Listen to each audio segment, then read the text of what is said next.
सकाळी त्रिशाचं आवरून दिलं, तिला स्कूलला पाठवलं. मम्मी पप्पा पण नाशिकला गेले होते एका ठिकाणी दारावर. आणि त्यानंतर कानाला दिवसभर मला सांभाळायचं होतं. कानाचे चालू ते उद्योग. त्याला मी इतका वेळ झोपी लावलं, 2 तास झोका दिला तरी आमचा भाऊ काही झोपला नाही. शेवटी मम्मी पप्पा आले आणि मस्त खाऊ घेऊन आले होते. पेरू, सफरचंद, पपई आणि कराडचा फेमस भत्ता, भेळ भत्ता. मी ऑलरेडी सकाळी संध्याकाळी चहा बंद केलेला आहे. मध्यंतरी घेत होते कारण सर्दीचा त्रास होत होता. पण आता परत चहा घेत नाही मी. चहाच्या ऐवजी असंच फ्रूट्स वगैरे खाऊन घेते.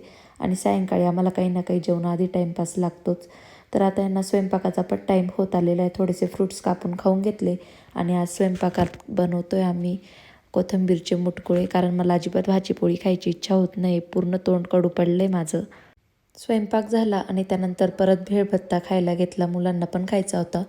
त्यानंतर रात्रीचे मुलांचे जेवणं, आमचे जेवणं, भांडे वगैरे सर्व आवरून झालं. मम्मींकडून मस्त डोक्याची मसाज करून घेतली, कारण खूप दिवस झाले